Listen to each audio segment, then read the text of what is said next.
ನಮಸ್ಕಾರ ಎಲ್ಲರಿಗೂ. ಜಿಬಿಎ ವ್ಯಾಪ್ತಿಯಲ್ಲಿ ಬರುವ ಬಿ ಖಾತಾ ಪ್ರಾಪರ್ಟಿಗಳನ್ನು ಎ ಖಾತಾ ಪ್ರಾಪರ್ಟಿಗಳನ್ನಾಗಿ ಪರಿವರ್ತನೆ ಮಾಡಲು ಸರ್ಕಾರ ಈಗಾಗಲೇ ಆದೇಶ ನೀಡಿದೆ. ಅದರಂತೆ ಅರ್ಜಿ ಕೂಡ ಸಲ್ಲಿಸಲಾಗುತ್ತಿದೆ. ಖಾಲಿ ನಿವೇಶನ ಅಥವಾ ಕಟ್ಟಡ ಇರುವ ನಿವೇಶನ ಎರಡಕ್ಕೂ ಇದು ಅನ್ವಯವಾಗುತ್ತದೆ. ಈ ಪರಿವರ್ತನೆಗೆ ಬೇಕಾದ ಮುಖ್ಯ ದಾಖಲಾತಿಗಳೇನೆಂದರೆ ಈ ಖಾತಾ, ಈ PID ನಂಬರ್ ಅದರಲ್ಲಿ ಬಹುಮುಖ್ಯವಾಗಿರುತ್ತದೆ. ಯಾರು ಇನ್ನು ಈ ಖಾತಾ ಮಾಡ್ಕೊಂಡ್ರಲ್ಲ, ದಯವಿಟ್ಟು ಈಗಲೇ ನೀವು ಈ ಖಾತಾ ಮಾಡ್ಕೊಳ್ಳಿ. ಎರಡನೇದಾಗಿ ಆಧಾರ್ ನಂಬರ್ ಬೇಕಾಗುತ್ತೆ. ಆಧಾರ್ ನಂಬರ್ ಏನಂದ್ರೆ ಯಾವ ಮೊಬೈಲ್ ಲಿಂಕ್ ಆಗಿರುತ್ತೆ, ಈ KYC ಮಾಡೋದಿರುತ್ತೆ, ಅದೇ ಮೊಬೈಲ್ ನಿಮ್ ಬಳಿ ಇರಿಸ್ಕೊಳ್ಳಿ. ಅದಕ್ಕೆ OTP ಬರುತ್ತೆ. OTP ಬಂದಾಗ ನೀವು ಅದನ್ನ ಹಾಕ್ಬೇಕಾಗುತ್ತೆ.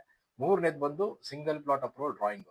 ಆ ಡ್ರಾಯಿಂಗ್ ಎಂಪ್ಯಾನಲ್ಡ್ ಇಂಜಿನಿಯರ್ ಕಡೆಯಿಂದಲೇ ಮಾಡಿಸ್ಬೇಕಾಗುತ್ತೆ. ಅದನ್ನ ನಾವು ನಿಮ್ಗೆ ಸಹಾಯ ಮಾಡ್ತೀವಿ.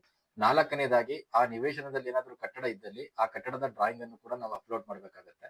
ಐದನೇದಾಗಿ DC ಕನ್ವರ್ಷನ್ ಆರ್ಡರ್ ಕಾಪಿ ಇದ್ದಲ್ಲಿ ಅದು ಕೊಡಿ, ಅದು ತುಂಬಾ ಅನುಕೂಲ ಆಗುತ್ತೆ. ಅದಕ್ಕೆ ಎಕ್ಸ್ಟ್ರಾ ಕನ್ವರ್ಷನ್ ಚಾರ್ಜಸ್ ಅಂತ ತಗೋತಾರೆ. DC ಕನ್ವರ್ಷನ್ ಇದ್ರೆ ಅದು ನಿಮ್ಗೆ ಅಪ್ಲಿಕೇಬಲ್ ಆಗಲ್ಲ. ಮತ್ತೆ ಫೀಸ್ ವಿಷಯಕ್ಕೆ ಬಂದಲ್ಲಿ 500 ರುಪೀಸ್ ನಿಮ್ಮ ಅರ್ಜಿ ಶುಲ್ಕವಾಗುತ್ತದೆ.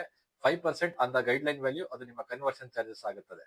ಇದಷ್ಟು ಡಾಕ್ಯುಮೆಂಟ್ಸ್ ಮತ್ತು ಚಾರ್ಜಸ್. ಈ ಕೆಳಗಿನ ನಂಬರ್ಗೆ ನೀವು ಸಂಪರ್ಕ ಮಾಡಿ ನಿಮ್ಮ ಅಪ್ಲಿಕೇಶನ್ಗೆ ನಾವು ಸಪೋರ್ಟ್ ಮಾಡ್ತೀವಿ. ವಂದನೆಗಳು.